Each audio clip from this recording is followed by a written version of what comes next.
Bom, na última aula nós vimos que a energia eólica dependia de a gente saber determinar qual seria a potência que estava disponível no vento, correto? Bom, nós fizemos isso na segunda aula e calculamos qual seria a potência que estaria disponível, né, no recurso eólico, para o recurso eólico. Nós encontramos que a potência era proporcional ao cubo da velocidade no qual ele fluía, correto?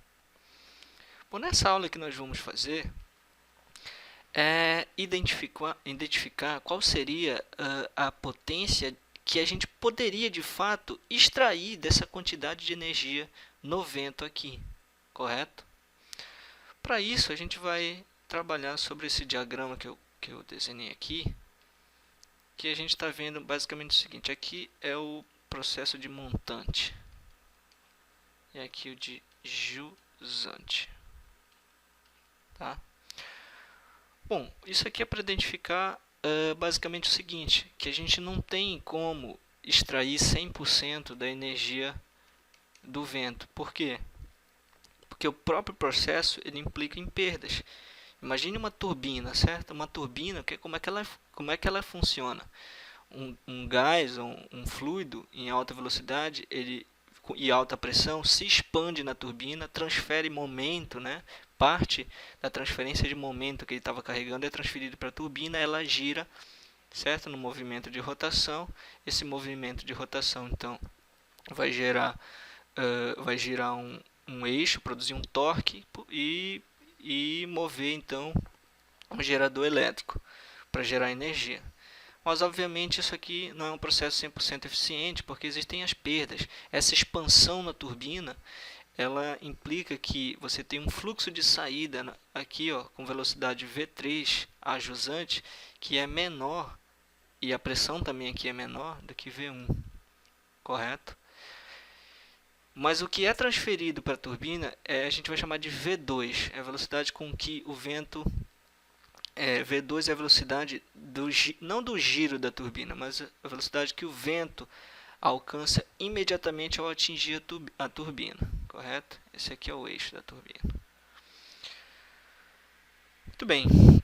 Para encontrar essa potência que a gente quer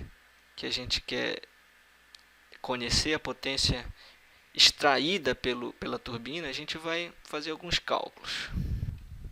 Bom, então, para a gente conhecer a potência que é extraída de fato pela turbina, vamos primeiro considerar os processos de montante e jusante. Nos processos de montante, obviamente, a energia cinética carregada no processo de montante é dada pela metade... aqui é a energia, certo? mv1 ao quadrado, energia cinética, que por sua vez, como essa energia vai variar no tempo, certo, até alcançar a turbina, então ela vai carregar uma certa potência, certo, que é dada pela metade da vazão agora, certo, que aqui é como se tivesse dividido pelo tempo aqui, correto? V1 ao quadrado. Muito bem. Esse é o processo de montante. O processo de jusante é parecido, certo? A energia cinética de jusante, obviamente, vai ser menor do que essa. Então, metade do fluxo de massa V3 ao quadrado, correto? Bom, nós temos, então, imagine só um volume de controle aqui, certo? Imagine um volume de controle aqui na turbina. Se a gente analisar isso de forma de um volume de controle, certo? A gente pode perguntar o seguinte: bom, entre uma certa potência PM sai uma potência PJ. O que fica no volume de controle, ou seja, o que é extraído, é simplesmente a diferença, certo? Do que entra menos o que sai. Que isso aqui é maior, certo? PM é maior do que PJ. Correto? Então, a potência que fica na turbina, de fato, é simplesmente a diferença. A potência extraída é a diferença dessas potências aqui, a montante e a jusante, ou seja, essa expressão. Muito bem, essa é a potência que fica na turbina. Mas observe o seguinte, vamos olhar para essa vazão aqui. Essa vazão ela tem que estar ocorrendo numa certa área, concorda comigo? Bom, a área em qual essa vazão ocorre de fato é a área que é varrida pela turbina. É o que tem aqui como, digamos assim, um obstáculo ao fluxo de velocidade V1, certo? Bom, se nós considerarmos a área varrida como AT pela turbina, certo? Então, o fluxo através dessa área vai ser em termos não da velocidade V1, mas da velocidade V2 de giro da turbina, certo? Não do giro da turbina, o que de fato é transformado de V1 para V2 à medida ou instantaneamente quando quando a velocidade do vento V1 toca o volume de controle, correto? Justamente porque a gente não está considerando que V1 é integralmente convertido em energia aqui, certo? Muito bem. Então a gente sabe que a vazão aqui é o produto da densidade do ar vezes a área da turbina, certo? Porque essa vazão se dá numa área, vezes a velocidade, correto? Definição da vazão. A velocidade, nesse caso, é a velocidade V2, correto? Então, vamos fazer isso aqui. Vamos substituir isso aqui. Muito bem. Bom, essa equação aqui mostra para a gente a potência que pode, de fato, ser extraída pela turbina eólica, nessas condições aqui, correto? O que a gente está interessado agora é entender qual seria a eficiência máxima de conversão dessa turbina nessas condições, haja vista que ela não pode alcançar 100% de eficiência. O que a gente vai procurar é como se fosse uma eficiência de Carnot aqui, certo? Em comparação, uma analogia com as máquinas térmicas, certo? A eficiência que nós vamos encontrar é a eficiência máxima de operação da turbina eólica. O que nós vamos fazer é simplesmente deduzir o que um cara lá, um cientista, um físico, fez em 1969, se não me engano, que é encontrar um limite para a eficiência máxima, chamado de limite de Betz, certo?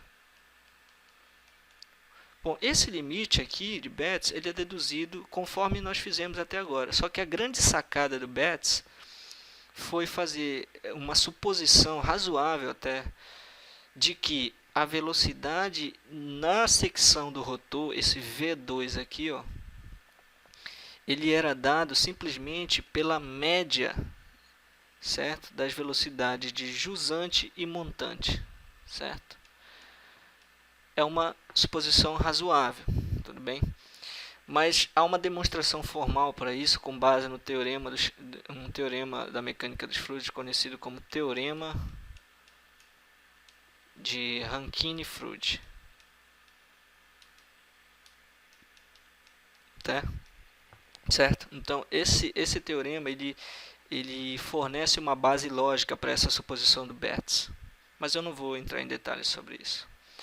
Então, vamos usar esse princípio aqui, essa suposição, essa hipótese do Betz, para encontrar uma relação, para a gente encontrar a relação da eficiência teórica máxima de um conversor eólico. Então, vamos lá. Bom, se V2, que é a velocidade no rotor, é a média dessas velocidades, essa equação vai ficar de que forma? 1/4 dessa expressão, correto? Muito bem, então essa aqui a gente está exprimindo a potência que a gente pode extrair nessas condições, correto? Uma vez, observe que a gente só está calculando em termos de V1 e V3. A gente não precisa de fato conhecer a velocidade no rotor. Bom, muito bem. A eficiência de qualquer processo é a potência útil extraída a partir de uma entrada de potência total, P disponível, correto? Bom, a potência disponível a gente já sabe, calculamos na segunda aula. É essa expressão, correto?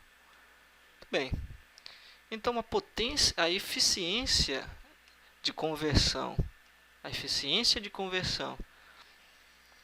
do processo eólico é o seguinte, correto? Muito bem, agora observe o seguinte, essa expressão cancela essa, certo? Um meio daqui vai cancelar um meio e a gente tem então o seguinte. Muito bem. Vamos lá, vamos melhorar essa expressão aqui e colocar tudo em termos de V1 sobre de V3 sobre V1, certo? Eu vou transformar isso aqui, na verdade, ó. Eu vou transformar isso aqui, ó. V3 eu vou colocar V1 vezes V1 ao quadrado. Aí eu posso escrever essa expressão da seguinte maneira. Correto? Agora, veja que a função eficiência ela está dada simplesmente em termos do quociente entre a velocidade de jusante e a velocidade de montante. Correto? Se nós chamarmos aqui de x igual a V3 sobre V1, essa expressão pode ser reduzida da seguinte forma. Correto? Bom, isso aqui é uma função, certo? Uma função do segundo grau. E a gente pode encontrar, por exemplo, os máximos e mínimos dela fazendo aquele procedimento clássico do cálculo, que é fazer a derivada da eficiência com relação a x e igualar a zero. Aí depois a gente encontra os pontos críticos e testa esses pontos críticos na segunda derivada, certo? Na segunda derivada com relação a x. Se der menor do que zero, é um máximo. Se der maior do que zero, é um mínimo. O que nós estamos interessados é encontrar o valor máximo da eficiência. Então vamos fazer isso aqui. Então, fazendo as contas, olha, fiz a derivada, só perdão que eu disse que aqui era uma equação quadrática, na verdade é uma equação cúbica, tá certo? Então, aqui, ó, eu só expandi os termos e derivei, ó, derivada, isso aqui sai da derivada de 1 é 0, derivada de x ao quadrado é menos 2x, e assim por diante. Então, vamos igualar isso a zero, a gente chega nessa equação quadrática aqui, certo? Vou apagar isso aqui, para a gente prosseguir. Então, reorganizando a equação, a gente tem essa equação quadrática aqui, que temos que achar as raízes. Achando as raízes e fazendo os testes da derivada, a gente encontra o máximo de eficiência, correto? Então, vou fazer isso aqui. Muito bem, pessoal, eu vou usar um software que eu tenho aqui no meu computador para a gente poupar tempo, certo? Então, a gente encontrou a relação lá para derivada, certo? Sabemos que a eficiência é dada por 1 meio de 1 mais x, 1 menos x ao quadrado, correto? A gente quer encontrar dn dx igual a zero e testar na segunda derivada. Vamos fazer isso aqui nesse programa da Microsoft. Eu vou fazer, então eu quero a primeira derivada de 1 meio que multiplica 1 mais x que multiplica 1 menos x ao quadrado, correto? Então a derivada é isso aqui, ó. Então eu quero copiar isso aqui. Ops. Eu quero igualar a zero para encontrar os pontos críticos. Então, olha, eu encontrei dois pontos críticos, x igual a menos 1, x igual a 1 terço. Façamos então a segunda derivada disso aqui. Cadê essa expressão aqui? Isso, eu quero então derivar de novo isso. Se nós derivarmos de novo, a gente encontra menos 3x menos 1. Agora eu vou testar os pontos críticos na segunda derivada. Olha, se eu colocar o x igual a menos 1, vou ficar com menos 3 menos 1, que vai dar 3. 3 menos 1 vai dar 2, que é maior ou menor do que zero? Maior do que zero. Então, esse ponto aqui corresponde a um mínimo, certo? Então, ele não interessa para a gente, porque a gente está procurando um ponto de máximo. Vamos testar 1/3. 1/3, a gente vai ficar com 3 vezes 1/3, vai dar 3 cancela 3.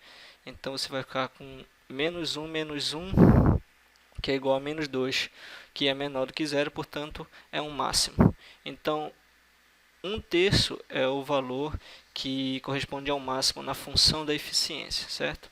Então, vou colocar aqui, ó, x igual a 1/3, que na verdade é V3 sobre V1. Bom, sendo assim, qual é a eficiência máxima que a gente pode extrair? Bom, a eficiência máxima que a gente pode extrair é 1/2, que multiplica 1 mais 1/3, que multiplica 1 menos 1/3 ao quadrado. Correto? Vou fazer esse cálculo aqui. Então, é 1/2, que multiplica 1 mais 1/2, 1/3 na verdade, correto? Que multiplica 1 menos, aqui é o seguinte, eu quero colocar aqui 1/3, isso aqui está elevado ao quadrado, correto? Então vamos ver quanto é que dá isso. 59,2. Se a gente arredondar para esse 5 para cima, 59,3. Então a eficiência máxima que a gente pode extrair no processo é 59,3%, certo? Então, esse valor que a gente acabou de deduzir é o chamado limite de Betz, correto? Que ele encontrou lá em 1969, se não me engano. Bom, isso mostra para a gente, é como se fosse uma eficiência de Carnot isso aqui, certo? É o máximo que as máquinas eólicas podem extrair de potência do vento, tá? Bom, na próxima aula eu vejo se eu faço alguns exemplos ou mesmo avanço no tema. Queria mostrar isso aqui porque é interessante ver porque algumas tecnologias elas não podem alcançar assim, o máximo, né, de eficiência em condições de campo. São restrições puramente do processo, né? A natureza do processo, descrita por essas equações, mostra isso para a gente de forma clara. Então era isso que eu queria mostrar por esse vídeo, espero que vocês tenham gostado.